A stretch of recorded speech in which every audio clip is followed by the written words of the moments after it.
Yeah. Yes, okay, but now you mean on 17th? This could be yeah, this could be.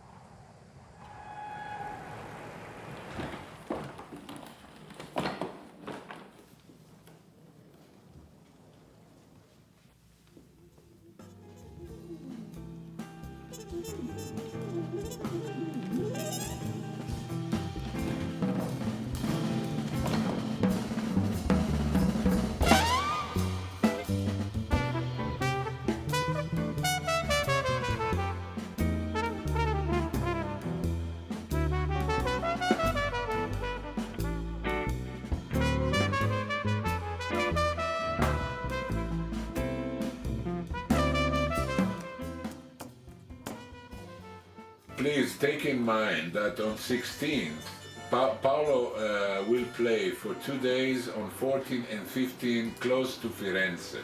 Me lo chiese a Umbria Jazz durante un concerto. Il problema è che non so, sono con Paolo e c'ha un appuntamento ogni 2 ore. Sentire uno come Paolo Fresu, che ci speravo, sì, però che mi ha detto sì, vuoi farmi da gente. Pronto Pannonica? Sì, certo, ma lo deve spedire direttamente alla TUC a questo indirizzo. Dopo 2 o 3 mesi mi richiamò dicendo, beh, allora hai deciso? No, dammi ancora qualche giorno, la settimana prossima vedrai che te lo dico. È passato un anno quasi.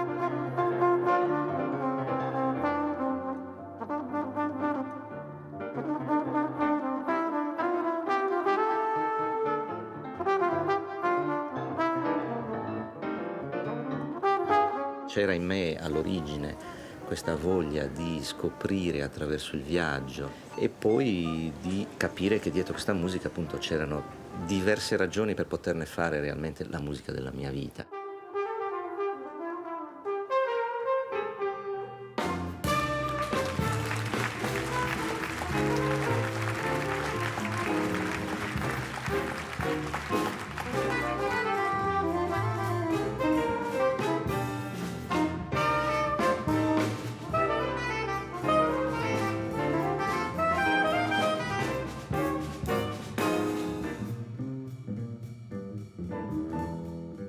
Io ho scoperto che dietro il jazz non c'era solamente l'estetica, era un insieme di cose alte, c'erano delle motivazioni che erano politiche, razziali, ho scoperto che c'erano i musicisti che, pur grandissimi, non potevano entrare nei clubs dove suonavano dalla porta principale perché erano neri.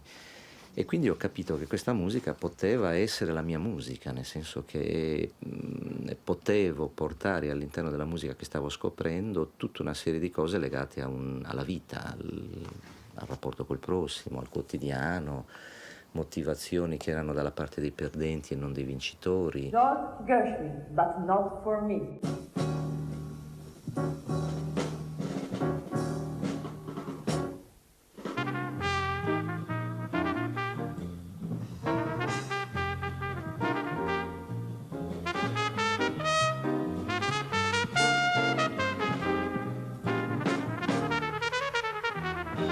Paolo Fresu.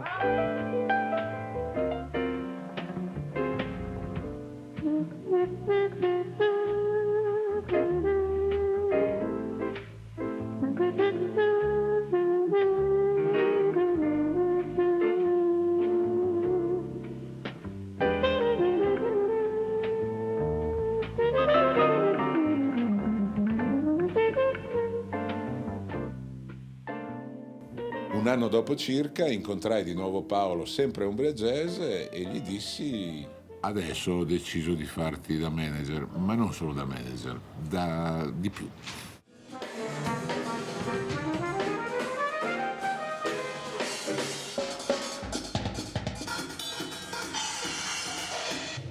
Even less? Not getting less. उसका खत्म ही नहीं होता है वो बड़ा समुद्र है, ओशन है, वो खत्म ही नहीं होएगा। वो आता है जाता है, आता है जाता है, वो खत्म ही नहीं हो सकता। Music can never stop. Mind है, कल्पना कितने चलते रहते हैं।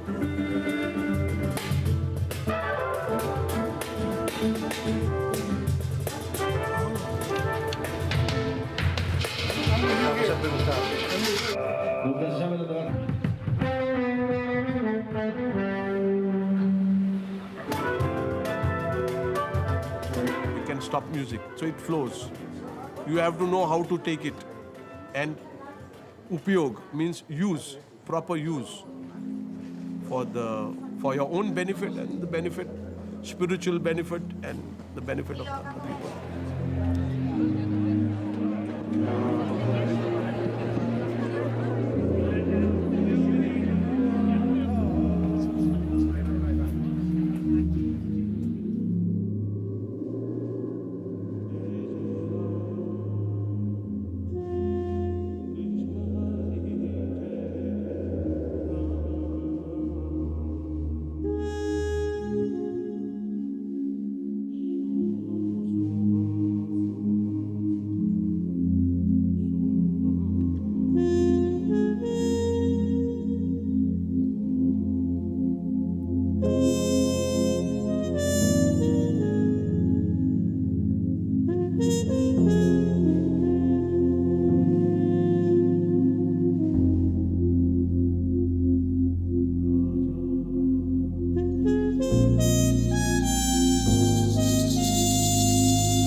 Can I go to drink wine now with Paolo?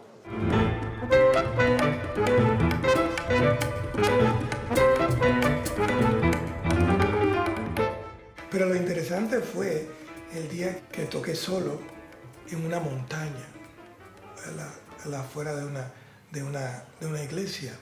Y fue muy lindo porque en un momento yo estaba tocando y siento la trompeta sonar. Y era Paolo, que se había subido a un árbol y estaba tocando desde el árbol.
Con tutto il rispetto per tutti gli altri, abbiamo davanti musicisti che hanno il loro bel gruppo, un quintetto, il quartetto, poi magari fanno un duo con te e basta.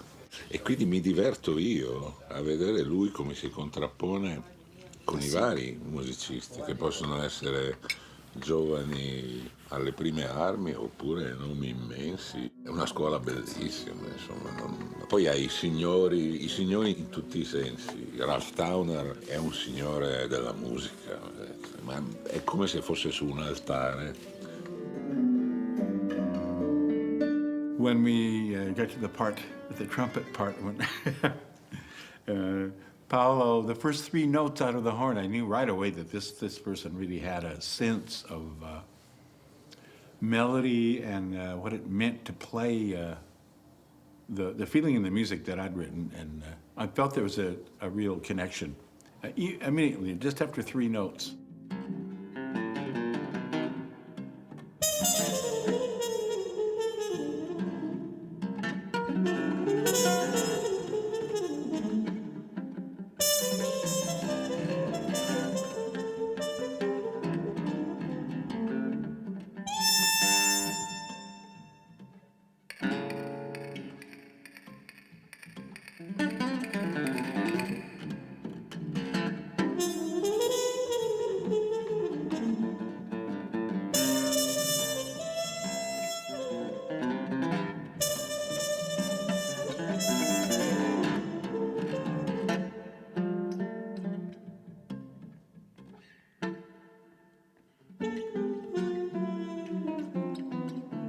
Hurricane, tanto perché me ne viene in mente un altro, è allo stesso modo un immenso, è aperto a...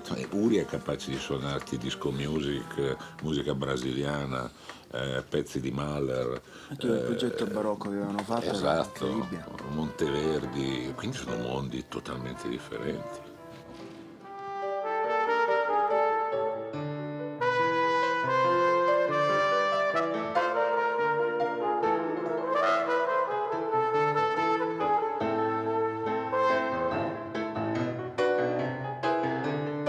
And I think that the energy that it takes to really do that, both to study the past and to try to create a new type of future, is passion. That you need to have that feeling, that drive that makes you want to, in a way, absorb as much as you can about the music that you love.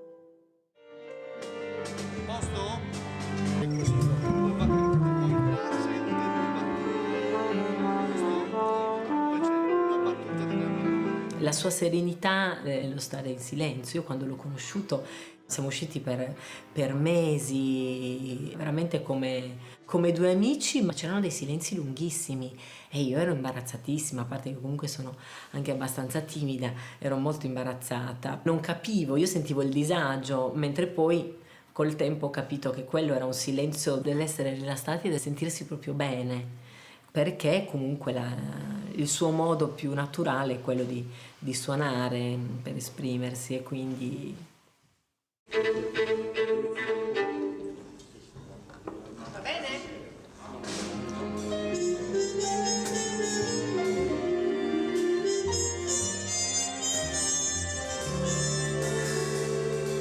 Tutti gli incontri di questi anni sono stati tutti completamente casuali, non c'è mai stato un progetto nella serie che io quest'anno farò questa cosa con quell'artista, al contrario, cioè mi piace pensare il fatto che le cose debbano succedere da sole e che quindi l'incontro sia basato su un mix vincente di sensazioni, di cose che vanno ben oltre la musica, insomma. Quando poi nascono dei matrimoni apparenti musicali come quelli che io ho portato avanti tutti questi anni e che vanno avanti per molti anni, è fondamentale che dietro la musica ci sia qualcosa di altro, altrimenti sì, si suona una volta, due, poi tutto finisce.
Ce l'hai la patente?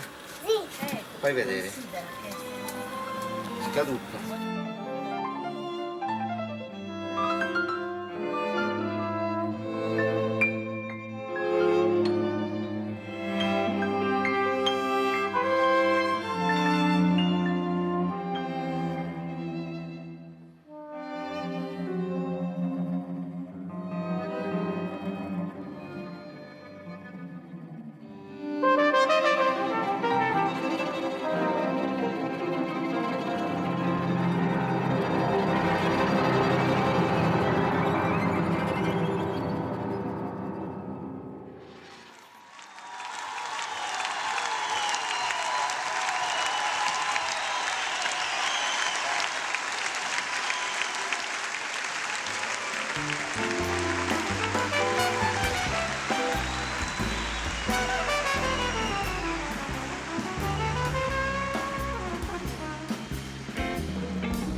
Vi do l'ok, io chiudo, mi chiedi.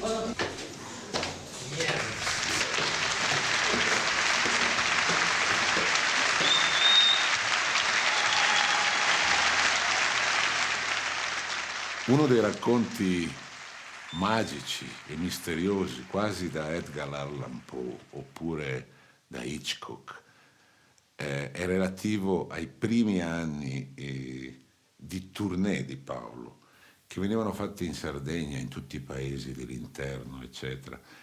Ogni sera pare, narra la leggenda, che di colpo durante il concerto si materializzasse questo signore misterioso, che era detto in poche parole, un tubo nero.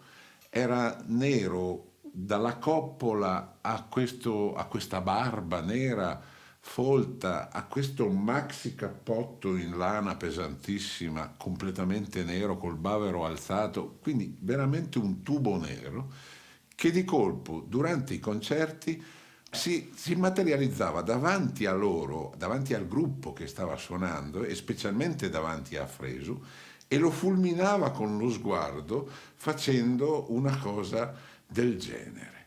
Con la faccia cattivissima muoveva il suo indice a destra e a sinistra dicendo proprio non va. Terribile. Io naturalmente lo odiavo a morte perché insomma era veramente il modo migliore per smontare un musicista sul palco. Ti guardava nella palla degli occhi e faceva così con la mano. E io finivo il set e naturalmente, come dicevo, ma dove andavo a cercarlo? E questo spariva puntualmente. Quindi per anni c'è stato questo incubo di questa persona sconosciuta che si presentava davanti al palco, guardava me e faceva no, non ci siamo. Così, silenzio.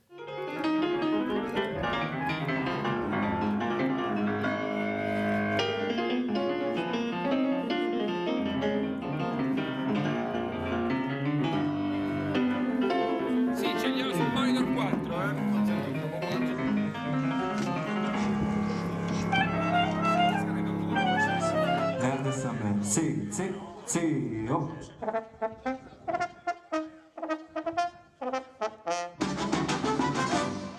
Va bene? Incredibilmente viaggio pazzesco.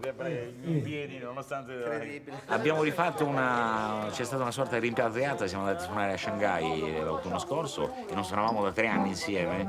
È stato bellissimo perché sembrava che non avessimo mai interrotto questo rapporto, interrotto nel senso che ognuno va per la propria strada, ha la propria vita e la cosa importante è che poi rimane la stima e quando ci troviamo a suonare è tutto intatto da quel punto di vista. C'è tutto lo spazio mentale necessario per pensare che, insomma, che la cosa più bella è fare musica insieme, per cui non ci sono altri obiettivi.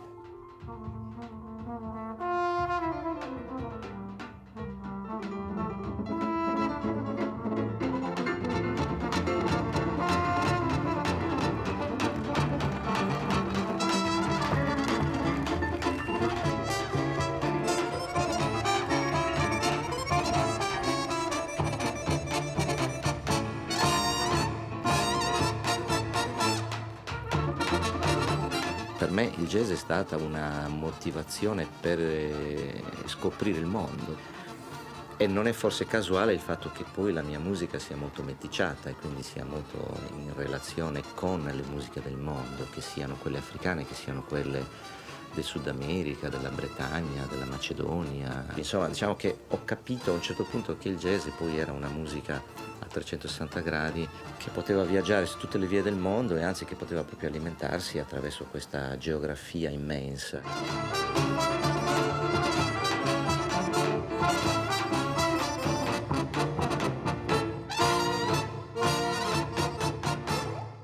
Insomma, il jazz è uno, nasce dall'incontro di culture diverse e più questa musica si apre, si radica, si connette con il mondo e più sicuramente questa musica diventa interessante.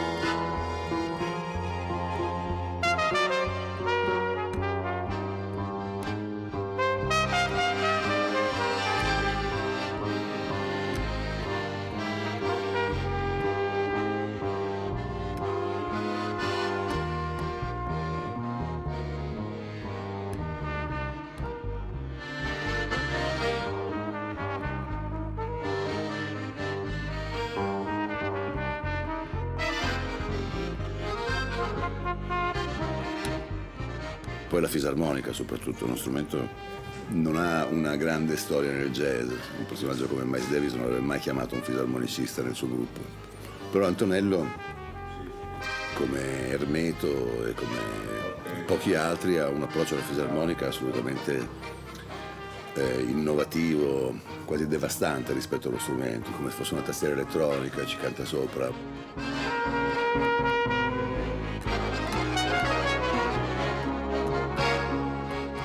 Ci sono componenti fisiologiche, dinamiche che si adattano molto bene, che funzionano, no? C'è il rigore, la concentrazione, c'è la follia, l'invenzione, c'è la terra, c'è la presenza, c'è l'aria, c'è l'acqua, ci sono sonorità di ogni genere e al tempo stesso c'è l'elettronica, c'è l'Africa, c'è il free, c'è la poesia, c'è un po' di pop.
Beh, tutto è nato qua, nel senso che mio papà lavorava a questa terra, che era della famiglia di mia madre, perché c'era un nucleo originale di una casa in granito, 4x4, dove hanno vissuto credo in 10, e quindi loro hanno lavorato sempre qua, questa era la terra, vivevano qua. E io stavo qua, la mia infanzia è passata qua in campagna, insomma, diciamo tra la banda musicale, la chiesa e la campagna, ma soprattutto la campagna. E spiaceva molto. E allora avevamo altri animali qui, avevamo pecore, maiali, conigli, galline, insomma. Una cosa e l'altra si vivacchiava. Venivo qua la mattina con mio padre, stavo tutto il giorno qua, amavo moltissimo questa terra e quindi i suoni sono quelli che si sentono adesso, i suoni del vento, quelli del maestrale d'estate, la pioggia, la tramontana d'inverno. E qui mi portavo la tromba quando ero piccolo per provare a suonare le canzonette che sentivo in televisione alla radio, perché il maestro della banda, Tiburstiano Biga, non voleva che io suonassi nient'altro che quelle che erano le marcette che dovevamo imparare per suonare in banda. Ma le marcette della banda io già le conoscevo perché ero talmente appassionato che già prima che iniziassi a suonare in banda, quando passava la banda vicino a casa, io poi inseguivo, stavo con loro. Quindi la prima volta che lui mi ha dato una marcia da studiare che si chiamava Topolino, io gli ho detto: ma maestro, ma io la so già. Ma dice: come la sai? E beh sì, ma a furia di sentirla, insomma. E quindi io venivo qua, lontano da orecchie indiscrete, e suonavo. Io penso che lo sentivano un po' distante qui. E ci ha fatto la testa un po' così a casa. Suonava quando stava imparando.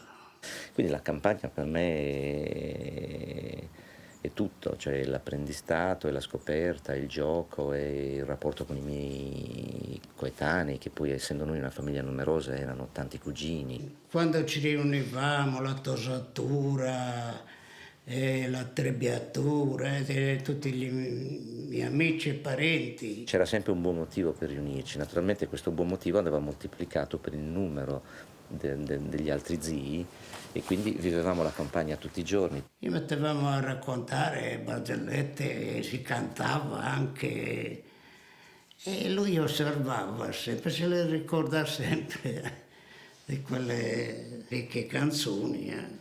Il rapporto con la terra non solo è contemporaneo ed attuale, ma è fondamentale, ancora di più in una terra come questa, che comunque mi ha dato molto, mi ha forgiato, mi ha fatto crescere, mi ha insegnato delle cose, eccetera. Quindi insomma, questi colori, questi odori, questi profumi.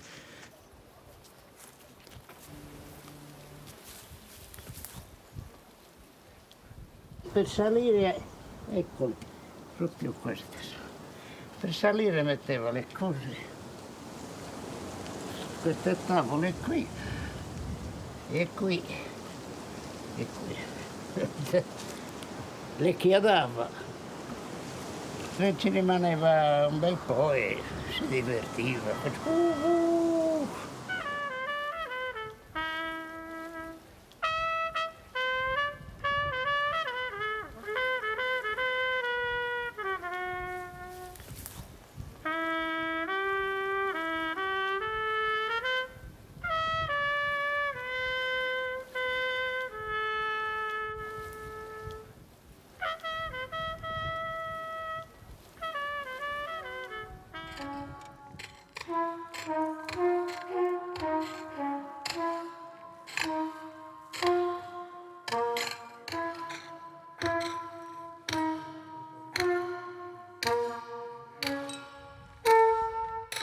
Ora, uscire dalla Sardegna e trovare un circolo di sardi a Gallarate può essere normale.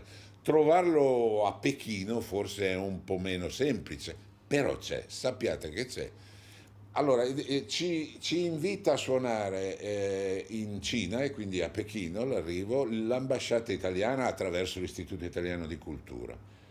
Prima del controllo dei passaporti Appena usciti dall'aereo praticamente scendi dall'aereo, arrivi dove ti danno i bagagli, si aprono lì le porte e arrivano 3 signori davanti a Paolo e che chiedono signor Fresu, ben arrivato, siamo del circolo sardo di Pechino, un vermentino lo beve, l'acquavite avevano a Pechino, un pezzo di salsiccia, qualcosa del genere, prima del controllo dei passaporti.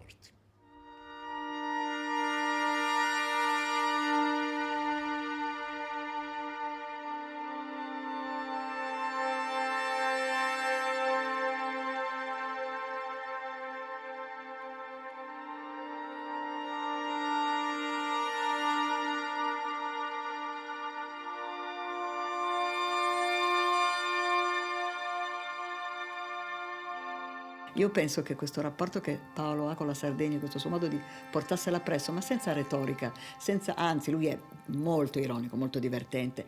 Mi è capitato di vederlo alla Salle Play a Parigi, mi è capitato di incontrarlo, di fare una cosa insieme a Trieste piuttosto che a San Carlo di Napoli, e lui ha questa grazia, questo sorriso, questa lievità. Infatti la mia convinzione è che Paolo Fresu voli e sia uno di quelli che sanno volare. E ne ho avuto la conferma quando ho visto una foto che aveva fatto Daniela Zedda accucciato dietro le quinte, proprio appoggiato sui talloni, e hai la sensazione che un attimo dopo lui voli, e io sono sicura che è così.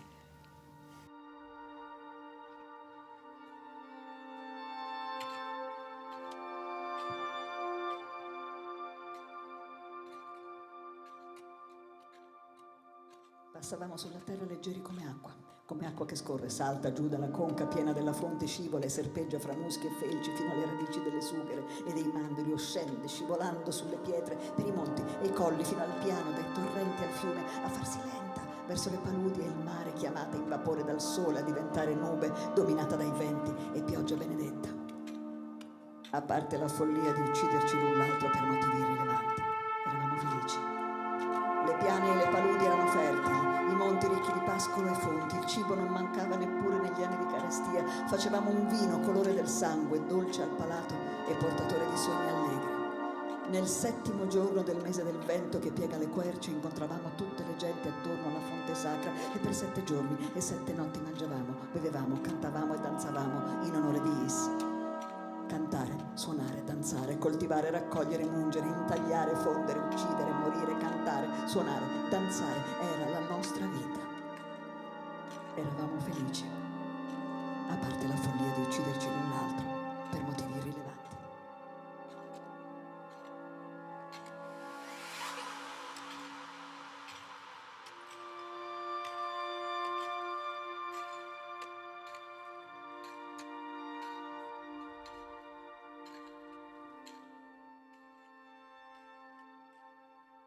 Mi senti, noi facciamo delle prove nella mia cantina, non è che ti va di venire a suonare un po' di jazz? Mi dice, che cos'è? Non sono capace. Ah, ma sai, non preoccuparti, vieni. E quindi andai a fare le prove con loro e disse, suoniamo un blues. E dice, cos'è il blues? E ho detto, ma tu, ho sentito che col gruppo di musica leggera suoni il boogie boogie. Ecco, il blues è come il boogie boogie. Vabbè, ho detto, è facile, benissimo, no? E quindi insomma, sapevo veramente poco. Quindi nell'80 decidemmo di andare a Siena a frequentare appunto i corsi di musica. A Siena ho conosciuto Bruno Tommaso, che subito ha iniziato a parlare di me.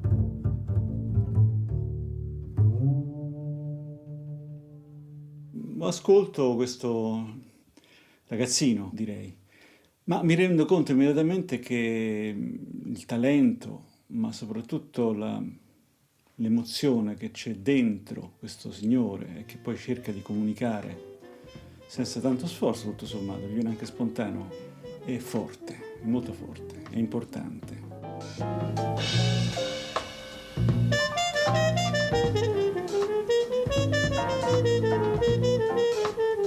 Come funziona questo seminario a Siena? Il giorno ci sono i corsi, poi la sera ci sono le jam session nelle sedi delle contrade. Quando arrivava Paolo nelle jam session subito si creava lui aveva una specie di aura, no? Cioè, dalla prima volta che l'ho sentito suonare mi sono detto che questo bisognava ammazzarlo da piccolo, perché subito mi sono accorto che c'era una cosa veramente speciale.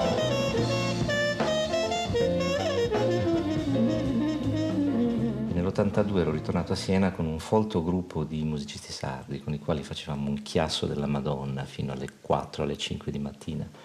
La giornata di lavoro a Siena era molto pesante perché iniziavamo il mattino prestissimo e finivamo tardi la sera. E stavamo in questa piccola pensione. L'albergo era pieno solo di ragazzi che frequentavano i seminari.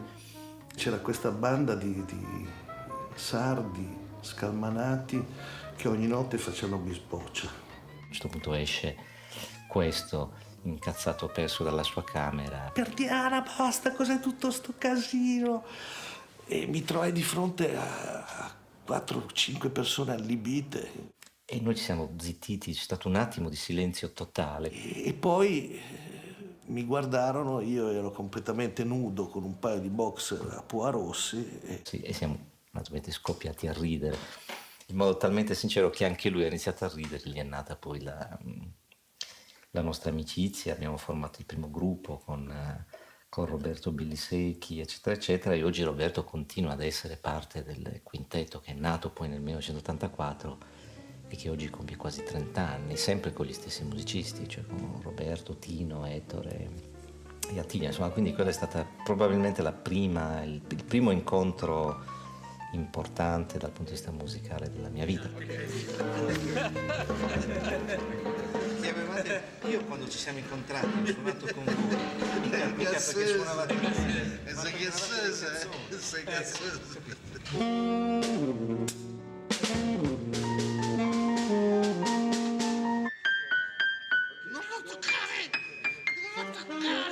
All'inizio faceva un pezzo che si chiamava Parapozzi. Esatto. E memoria.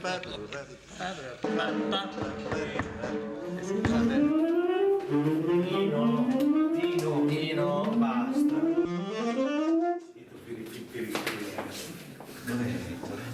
È qua, Ettore. Attila. Tilio.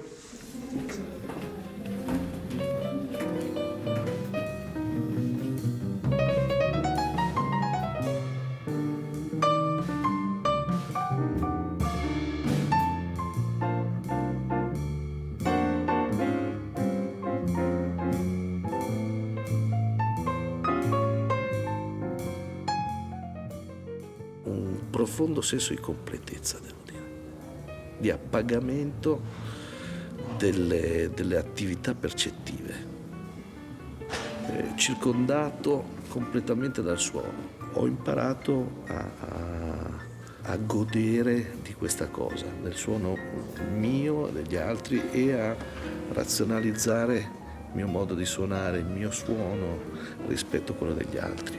Dopodiché, se hai la fortuna di suonare con uno come Paolo, che ha secondo me, dei suoni trombettistici più belli che io abbia mai sentito, sei anche fortunato, perché insomma nella musica bisogna cercare la magia, e la magia della musica credo la dia proprio il suono.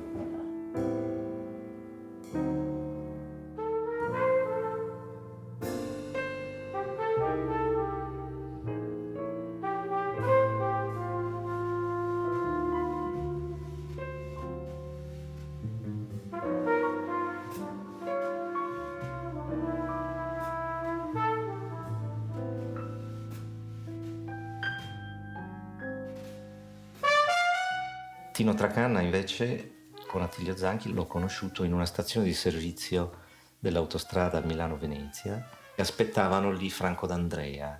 Per me il quartetto di Franco D'Andrea era, come dire, un mito, e all'interno vi suonavano appunto Tino ed Attilio insieme a Gianni Cazzola. E quindi, siccome suonavo a Bergamo per 2 giorni, ho detto a Tino: ma se ti domani vieni a trovarci. E lui quel giorno è entrato nel nostro quintetto senza saperlo. E suonammo insieme, e da quel momento io sono entrato nel gruppo, nessuno me l'ha chiesto esattamente, ovvero si vede che ha funzionato la cosa. Devo dire che Paolo allora non era ancora il fenomeno che è adesso, no? Però c'era questa cosa che, cioè questo personaggio molto, molto sardo, no? Con la barba. Ma la cosa magica che aveva era indubbiamente il suono. Cioè lui mi faceva una nota, e questa nota,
Ma scusate, poi il volo per Monaco, che ora è? E siamo in procinto di partire per fare un giro piuttosto impegnativo dal punto di vista dei chilometri. Andremo in posti molto belli, molto ricchi di storia, tanto ricchi che credo addirittura credo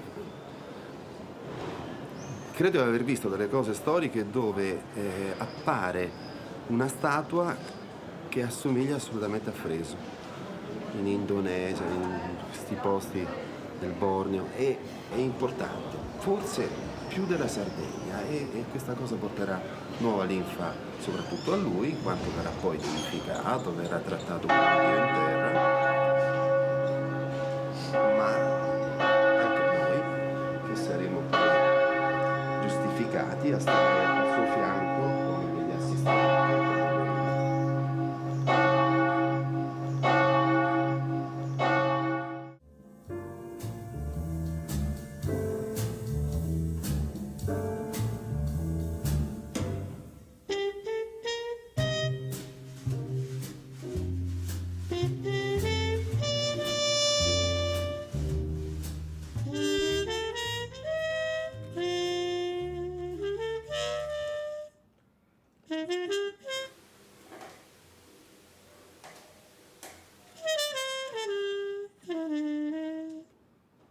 Miles ho iniziato ad ascoltarlo nelle cassette, le cassette che mi passava il mio amico Antonello Mura, e sono rimasto abbastanza sconvolto dal suono di Davis, soprattutto dal suono della sordina, della tromba con la sordina, per cui ho passato mesi e mesi e mesi a cercare di riprodurre quel suono, trascritto tantissimi dei suoi assoli, trascritti proprio a mano, con giorni e giorni, spesso settimane di lavoro, insomma nota per nota, accordo per accordo.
And I had always said that I wanted to, one of my dreams was to make a duet record with Miles Davis. And so this is about as close as I can get now.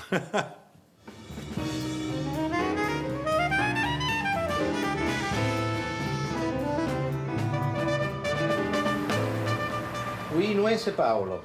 Moi, je suis arrivé à Paris aujourd'hui parce que je joue demain soir à Franconville.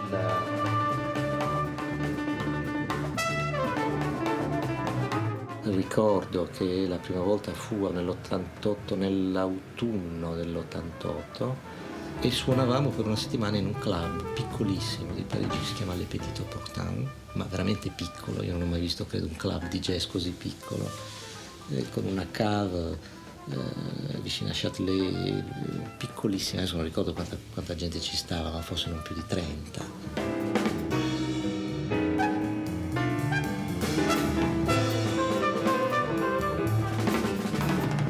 Mi ricordo perfettamente l'Hotel Violet vicino alla Rue des Lombards, dove io abitavo quando venivo a Parigi a suonare nei club, dove la mattina scendevi a fare colazione e trovavi Chet Baker che con la tromba sotto braccio, questo è successo una volta, che stava andando a registrare un disco da qualche parte. Ho conosciuto qua tanti dei grandi musicisti, eccetera. Quindi Parigi era un po', come dire, la città che permetteva gli incontri. E poi vivendo a Parigi naturalmente ho intrapreso tutta una serie di contatti che mi hanno portato poi a vivere per molti anni una buona parte della mia vita musicale in Francia, ed è da qua che si muovevano le cose verso il mondo.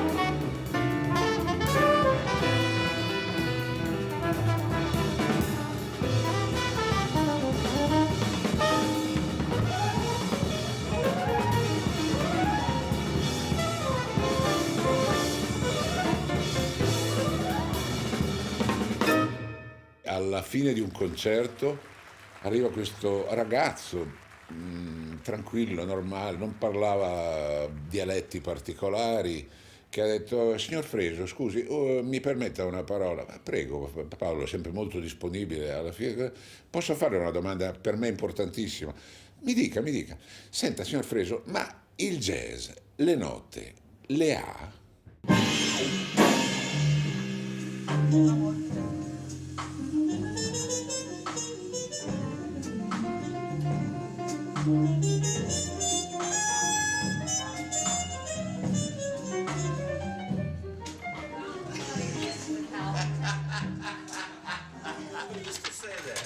Yeah, there was this show.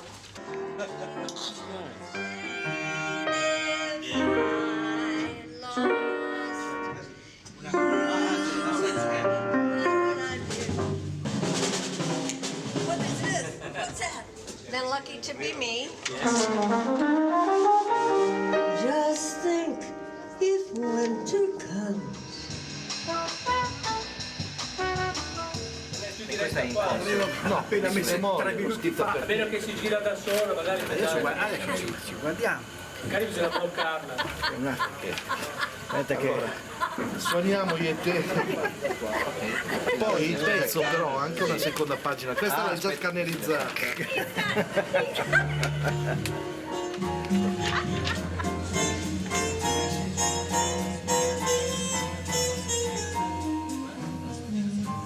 If it wasn't for jazz music, I wouldn't be alive today. Oh, no. If it wasn't for jazz music, I wouldn't be alive today.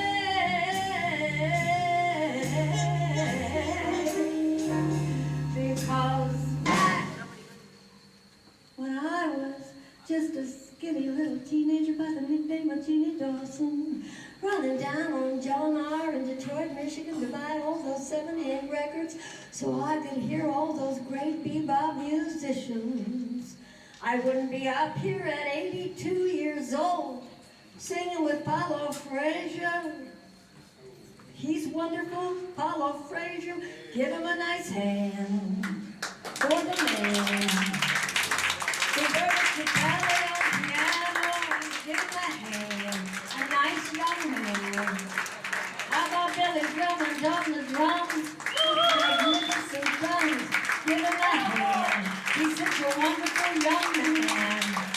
What about Attilio Zanti on the bass, with a smiling face? Give him a hand.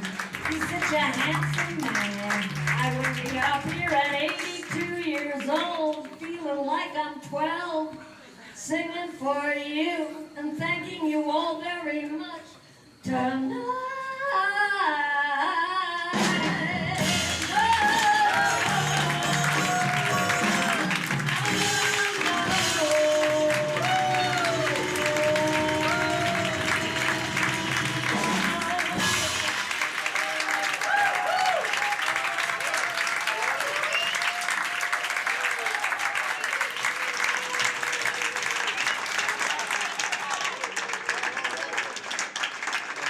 È meraviglioso una volta che li conosci, i jazzisti, e questi jazzisti, vedere come riescono a trasmettere con le onde. È magica questa cosa, non tanto sul musicista in sé, ma su quello che accade. La première fois que je rencontrais Paolo, je me rappelle, il avait mal aux dents. Et du coup, il s'excusait, il disait j'ai du mal à jouer parce que j'ai très mal aux dents. C'est très important la bouche dans la trompette. Mais ça fait rien, il jouait déjà divinement. Et dès qu'on a joué ensemble, j'ai senti que c'était un partenaire pour toute la vie. C'est-à-dire qu'il y a des musiciens, il y a même des hommes, il y a des individus, je dirais, dans la vie. Quand on les rencontre, on sait qu'on va continuer le chemin pendant très longtemps et que pour beaucoup de choses, on n'a pas besoin de parler. On se comprend sans les mots.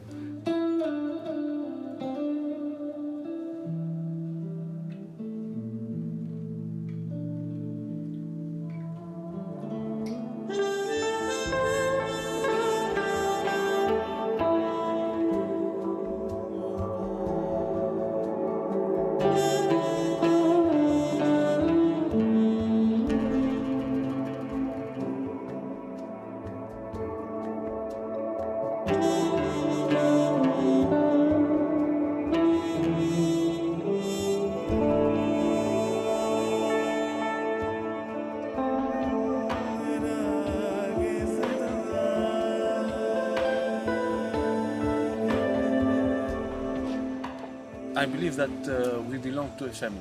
Tutti, Mien, Eivind, myself, Omar, Trilok, Hurricane, the whole Italian musician who plays with Paolo.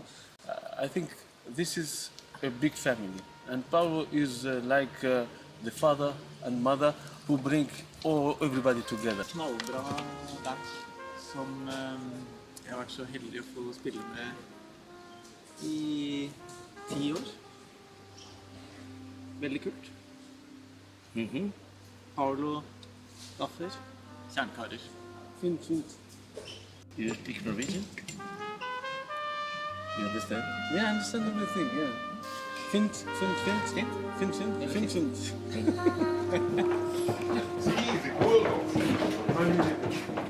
On a good concert, it's like a conversation. Somebody says something and then we share the moment.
A 50 anni non avrebbe senso fare musica tanto per farla.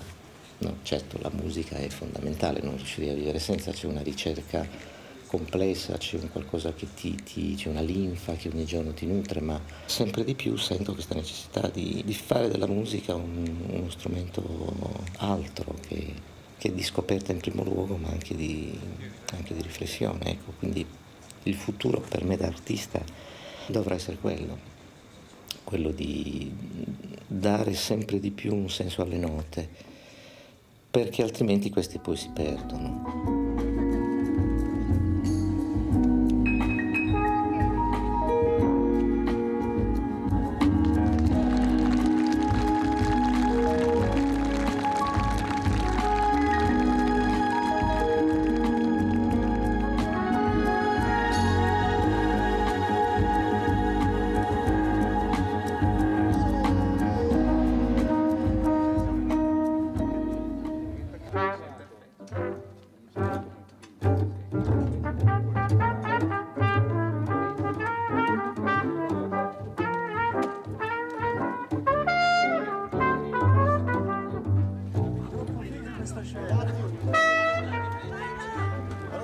con le sedie ai lati o in fondo, ok? Dicevo, grazie. I signori con le sedie ai lati o dietro il tavolo rosso. Tutti quelli che si siedono per terra invece nel resto della zona.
Berchida secondo me è un esempio lampante della potenza del linguaggio musicale, perché è vero, un piccolo paese che improvvisamente diventa il centro del mondo, e non è esagerato, è esattamente così, il centro del mondo, perché arrivano a Berchida musicisti da tutto il mondo e si rendono conto che lì devono dare quello che non hanno dato altrove. Non sono alla Carnegie Hall di New York, non sono alla Scala di Milano, ma sono in un luogo che è ancora più, in quel momento lì, è ancora più prezioso. E di certo se ne vanno portandosi appresso questa bellissima esperienza che è fatta di gente, quindi il rapporto col territorio e con un luogo altro che non è il palco è talmente spiazzante a volte, o comunque la stessa piazza di Berchida che diventa un teatro a cielo aperto straordinario, che quei musicisti sanno di dover dare molto più del giorno prima, e questo è molto bello perché effettivamente crea una energia che viene poi percepita dalla gente, viene percepita dai nostri ragazzi, il fatto che si mangi tutti assieme, insieme ai tecnici, insieme ai musicisti, il fatto che Ornette Coleman l'anno scorso abbia mangiato con noi, o Ahmad Jamal, sono cose rare in cui veramente fa sì che la musica metta tutti sullo stesso piano.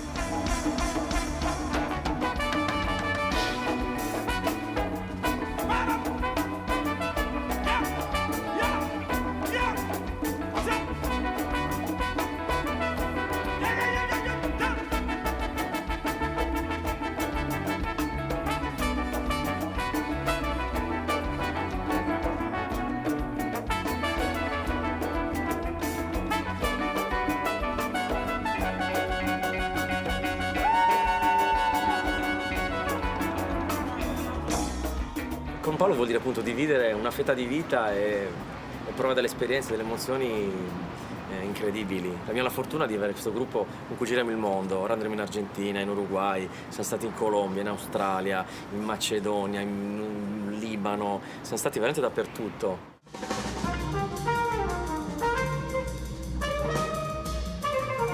Ogni volta è una festa, nel senso che scopriamo, assaggiamo i sapori del posto dove siamo tutti insieme.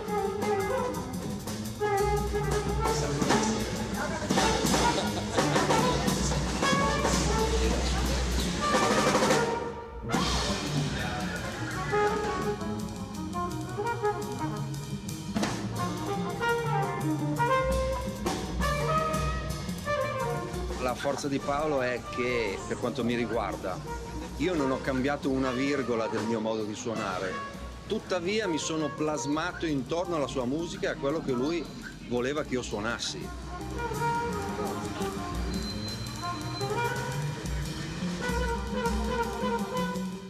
Paolo ha una grande capacità di ascolto, che dovrebbe essere una prerogativa del fare musica, di chi fa musica, no? Quindi con Paolo è stato tutto così facile, quando le cose fluiscono con naturalezza e con grande amore.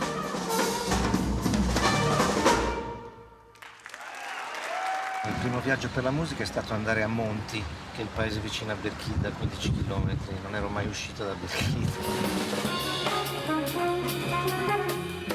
I primi viaggi sono stati con la banda, poi con i complessi, che andavamo col furgone, con il Leslie, l'organo, a suonare nei paesi. Avevamo un topo che abitava nella sala prove, che viveva dentro l'organo. Arrivavamo nei palchi, il topo usciva, si faceva un giro e poi ritornava. Il viaggio per un concertista è, come dire, il secondo capitolo della propria scelta.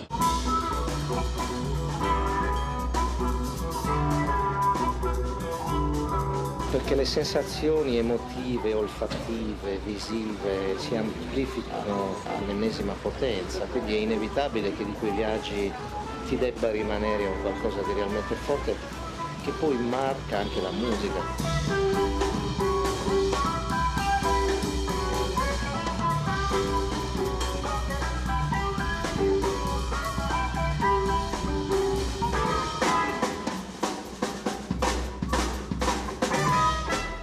Y todo el mundo me pregunta cómo soy divenido músico de jazz. Yo no tengo una respuesta.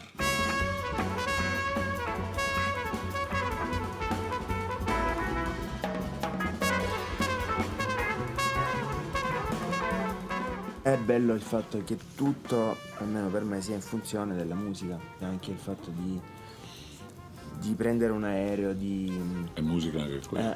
Sì, perché comunque ti porta alla sera che sali sul palco, così, cioè se ti alzi alle 5 di mattina perché devi andare chissà in quale parte del mondo a suonare, lo fai perché sai qual è il fine ultimo, no? Poi il primo viaggio fuori è stato in India. Sono arrivato a Delhi, è stato un dramma. Ero completamente scioccato dall'India. Non parlavo una parola di inglese e ho pagato il biglietto per il mio concerto, che non sono riuscito a spiegare loro che quello che doveva salire sul palco ero io. Dopo una settimana non ce la facevo, non ho retto, non ce l'ho fatta perché vedevo la gente morire per strada, i topi che mangiavano i bambini, cioè ho visto delle cose che non ero abituato. Però dal momento che ho viaggiato in India il mondo mi è sembrato sempre migliore, perché sono stato in Africa, veramente io ho fatto un tour in Africa serio di 1 mese e mezzo. Ho fatto Sudafrica, Madagascar, Île de la Réunion, Maurice, Etiopia, Kenya, Uganda, Djibouti. Mi ricordo molto bene il suono delle trombe di latta, dove c'era questa comunità di vergini nude che suonavano con questa tromba di latta che è una vuvuzela enorme.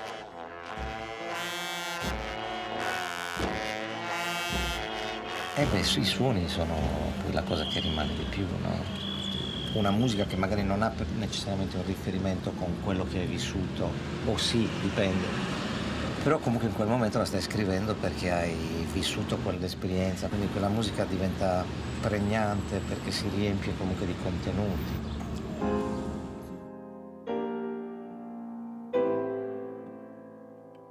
La composizione secondo me, come dire, si raccorda meglio con ciò che vivi rispetto al suonare, perché il suonare poi ha bisogno di un tempo, no, che metabolizza. Probabilmente sì, vivi le cose africane, le cose indiane, eccetera, eccetera, e poi non ti rendi conto, ma nel tempo qualcosa entra. Oppure scrivi una cosa che si rifà quel mondo, ecco, quindi dal punto di vista compositivo questo è molto... È come quando scrivi per un film, in fondo stai vivendo un film in tempo reale, no?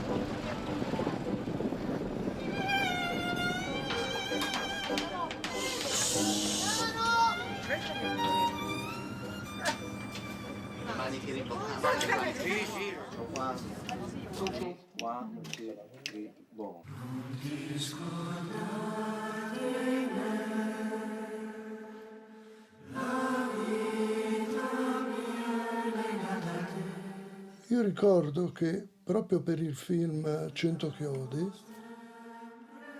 avevo bisogno di tradurre una canzone molto popolare in una, come dire, riproposta dove la riproposta mette in evidenza tutto ciò che nella dimensione popolare ha valore universale.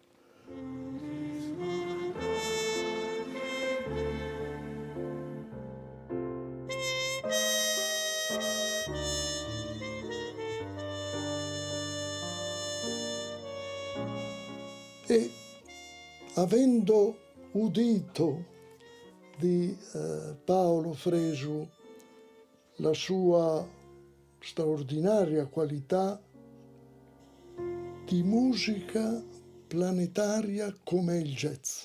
Il jazz è musica planetaria.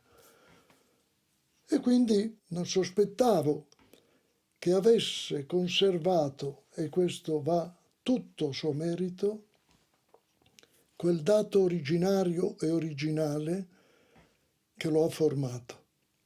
Paolo ha avuto questa fortuna di nascere in un luogo dove ancora oggi il dialetto è la lingua dei padri. Abbiamo fatto finta prima. Bravi.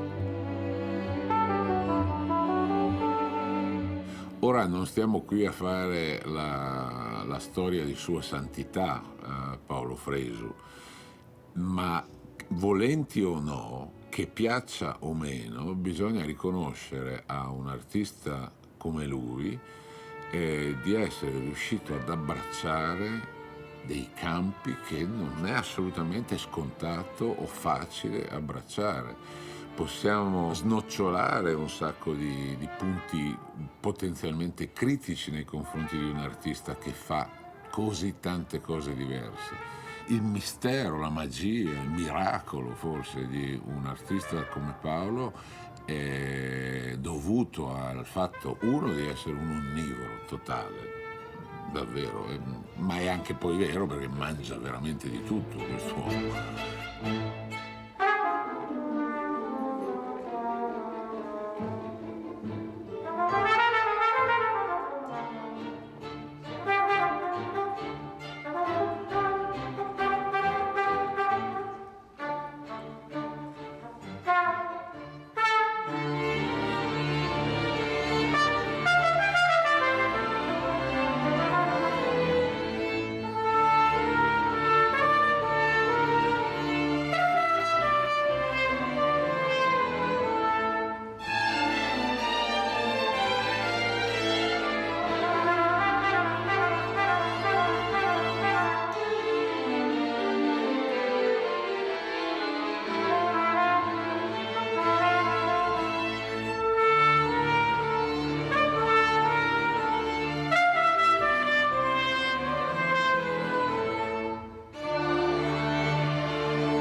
C'era una volta, in una galassia molto lontana, il pianeta di Melodia.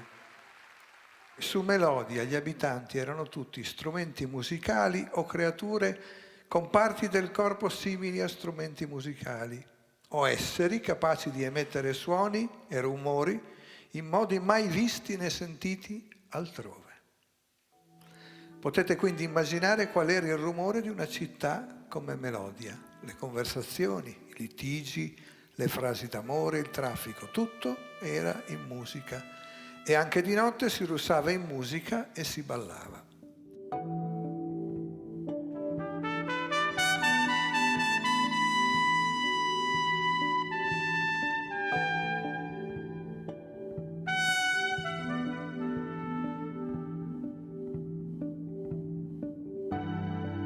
e quello che suonerà la più bella dichiarazione d'amore a mia figlia, lei lo sceglierà e sarà il nuovo principe. E non storcere le corde, Arpilla, devi dirmi di sì. Proibito dirmi la o sol. Io ti do un ordine come re, mi fa sol che la storia sia così, sì.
Secondo me perché l'ugesia ha magia d'un son, cioè l'ugesia ha magia tra l'anime, tra l'uomo.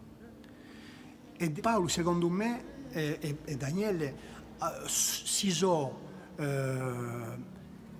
inseriti nella nostra musica con assai intelligenza, assai rispetto. Maestà.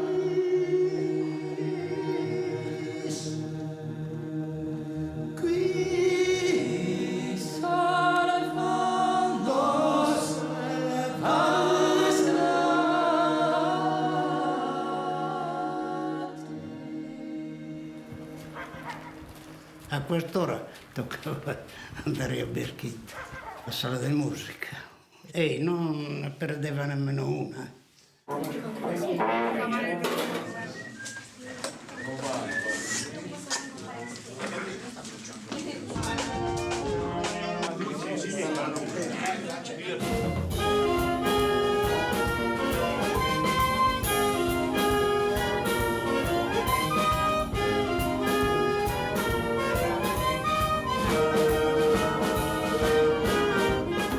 Arrivare al jazz non è stato poi così complesso, perché intanto quando suonavo in banda Mi ritrovavo poi puntualmente alla fine delle processioni a suonare i ballabili di Perez Prado, di Casa Dei, davanti al bar centrale del paese, con i più bravini della banda che tiravano fuori il rullante, un pezzo di batteria, il trombonista Paolo Fresu.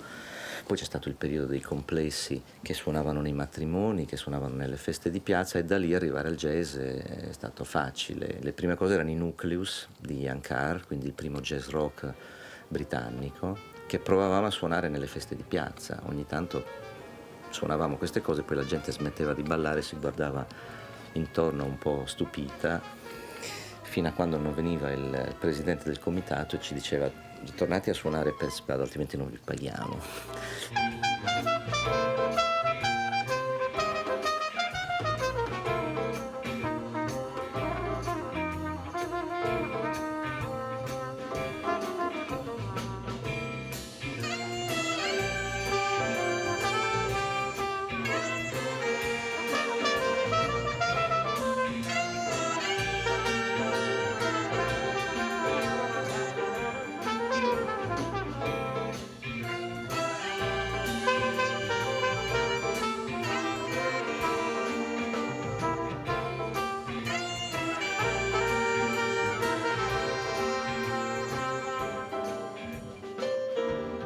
Innanzitutto io non avevo molto piacere a suonare la tromba da solo, cioè suonavo quindi nella banda nei complessi, quindi la mia tromba era incorniciata dai suoni degli altri. Quando mi ritrovavo da solo a casa prendevo questo strumento che non mi dava. Quindi evidentemente ancora non avevo maturato un concetto filosofico del suono e anche un po' fisico. Poi un giorno è successo qualcosa, non so perché, mi ricordo perfettamente il giorno in cui ho preso lo strumento, ho fatto 2 note e queste note erano diverse. Erano appaganti, riempivano tutto, riempivano il corpo, riempivano la testa, eccetera. E da quel giorno è come che si sia aperta una finestra e improvvisamente prendi quello strumento che hai suonato tutti i giorni e dall'oggi al domani è cambiata una cosa.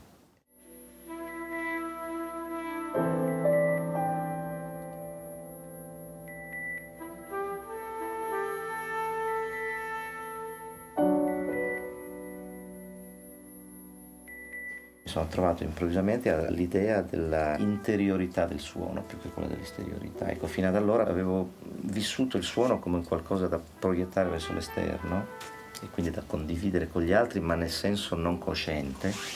E poi d'improvviso invece mi sono ritrovato a riconoscere nel suono un'interiorità che significava poi portarlo all'esterno, ma portarlo all'esterno in un modo diverso, molto più ricco. Il suono andava dentro e si appesantiva e quindi poi usciva e poteva anche cadere subito, ma cadeva pesante. E quindi da quel giorno c'è stato proprio una sorta di percorso in crescita che ha portato tante cose diverse, insomma, quindi non ultimo il fatto che oggi posso anche fare un concerto dall'insolitudine.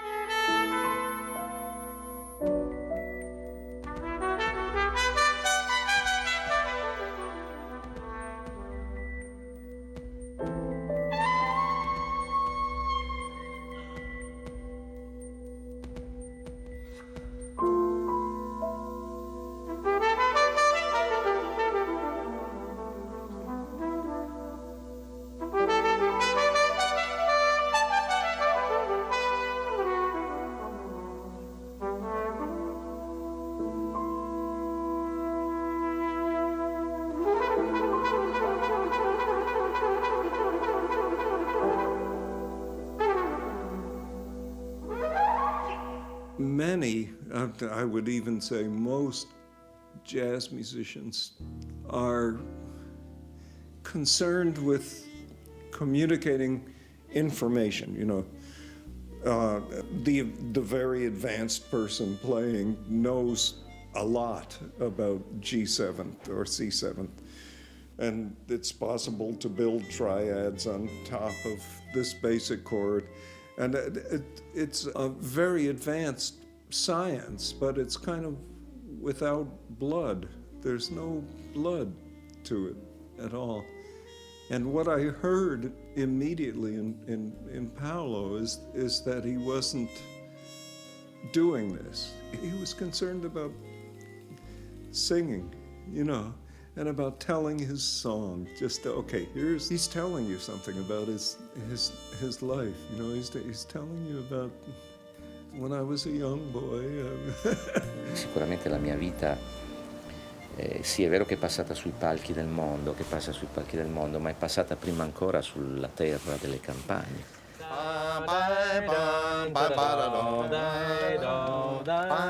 Sì, tu la metti al vento. Sì, ma ok, va bene.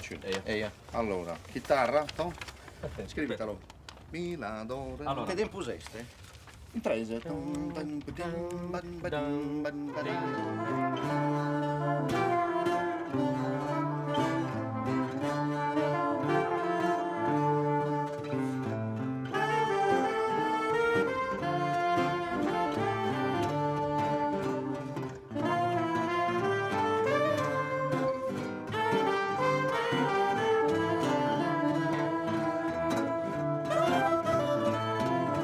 Ti inventavo finza, secondo me, un'idea di proporre un certo tipo di musica che è arrivata da un altro continente, che è arrivata da Medineda in Sado Messorco. Questa è un'idea sua, che su ha cercato di porre in evidenza il locos più antico che abbiamo in Sardegna. E questa è una forza da mano che so a Tapio, questa di fare concerti in locos, che non sono locos di concerti, ma che una volta che siamo in cui provare il suo concerto è diventata il luogo più importante che vi può essere sul mondo.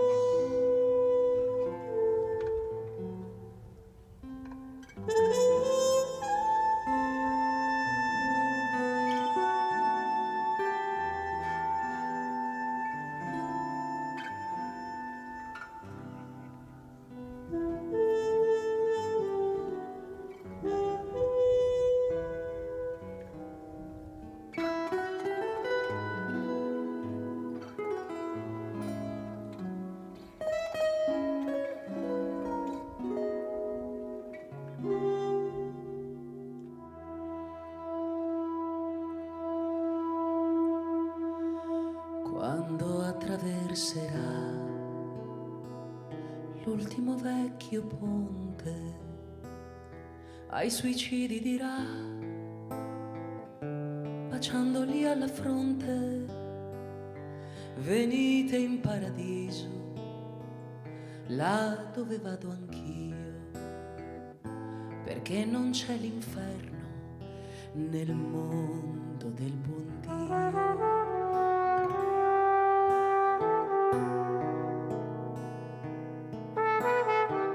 Mentre eseguivamo un brano, io stavo arrivando alle lacrime. Ascolta la sua voce che ormai canta nel vento. Dio di misericordia, vedrai, sarai contento.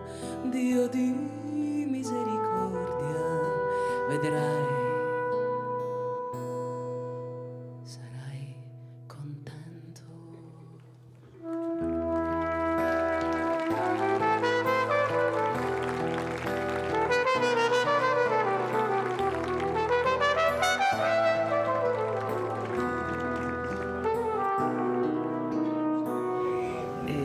Cercando di rimanere nella mia esecuzione, in quello che dovevo fare, insomma.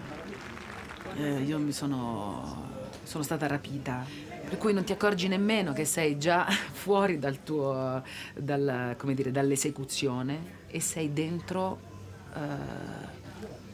il mistero.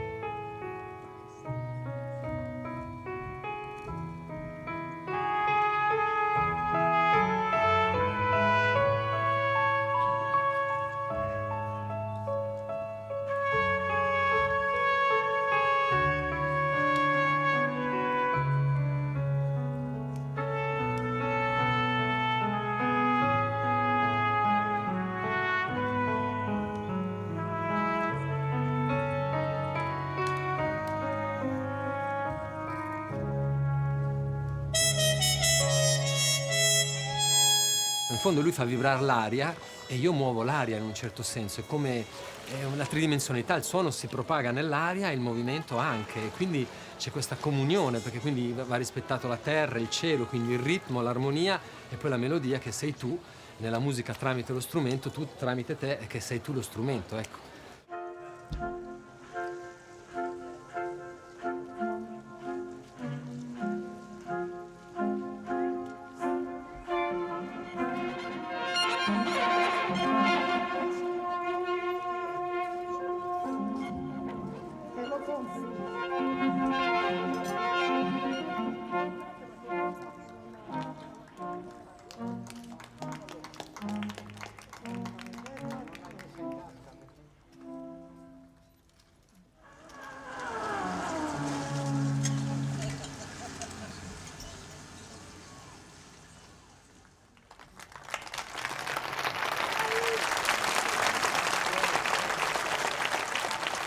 Io non credo al caso, credo che esistano delle cose che devono avvenire. Mi cade l'occhio tanti anni fa, non mi ricordo quanti, e un trafiletto che dice stasera al Tangram, trio eccezionale, un canadese, c'era al piano, e questa giovane tromba italiana. Io che avevo lavorato con tutti i più grandi jazzisti e mi era mancato Chet Baker, dico tromba, andiamo a sentire. Arrivo al Tangram, che tutti quelli che fumano erano al Tangram, no? Un casino. Non arrivavano mai, non potevo più, io già alle 11 volevo andare via, arrivano. Due normali, vestiti normali, e uno tutto scamuffato con la coda legata così, storta, vestito in una maniera orripilante, e invece di sedersi normale si mette le gambe sotto la seggiola e comincia a suonare. Poi mi sono chiesta dove pigliava il fiato seduto così, però appena ha messo la bocca sulla tromba, il cuore ha detto è lui.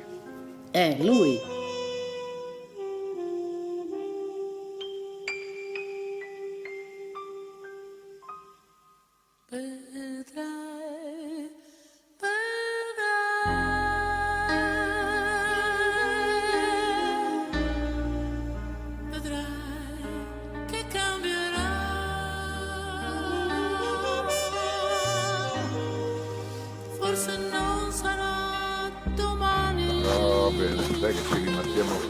Che Bologna si aspetta, eh?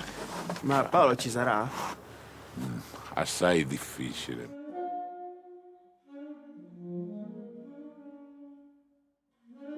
Mi trovavo nella stazione di Salazzara a Parigi, in quel momento deserta. Con la coda dell'occhio mi accorgo che c'era un'ombra che passava in qualche modo, sentivo anche il rumore del carrello. E mi giro e poi mi rigiro di nuovo su me stesso. Cioè, ma è Fresu. Si era tagliato la coda da poco dei capelli, no? C'aveva il codino. E io l'avevo sempre visto in foto con capelli lunghi, insomma. Ho detto, vabbè, sicuramente uno che si assomiglia, figurati se Fresu passa da qui, no? Poi mi sono lanciato, ho detto, vabbè, vado, voglio sapere se è lui, almeno dico che ho stretto una mano a Paolo Fresu. E mi sono avvicinato e ho detto, ma lei è il maestro Paolo Fresu? E ovviamente lui come poteva rispondere? Ha detto, sì, ma non maestro, ma chiami pure Paolo. Guarda caso avevo proprio l'ultima copia del demo che mi era rimasta e gliel'ho data, gliel'ho lasciato, ho detto questo è il mio indirizzo, ma appena ascolterai questa cosa ti farà ridere.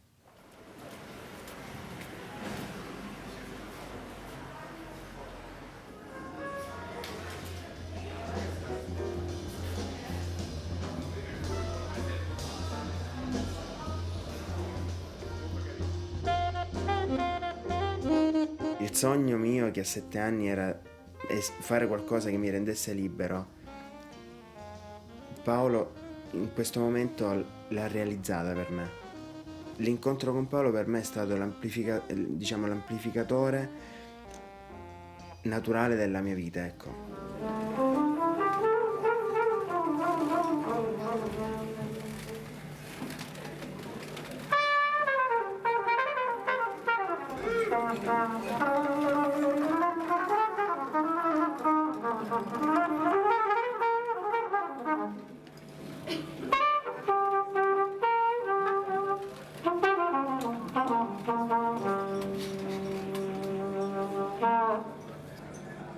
And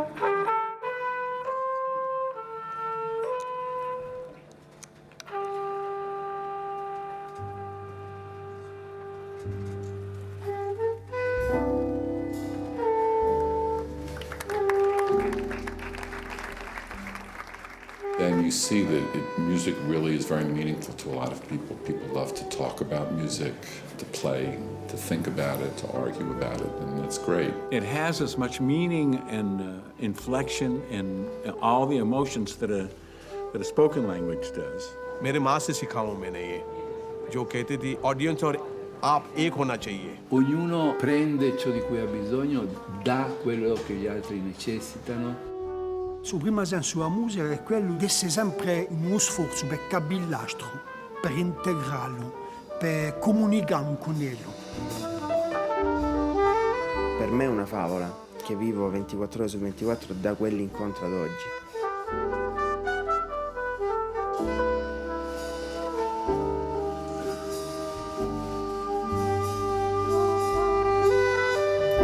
La mia idea del fare musica non è altro che la naturale prosecuzione di un viaggio quotidiano, che è quello della musica che faccio dal 1° di gennaio al 31 dicembre di ogni anno.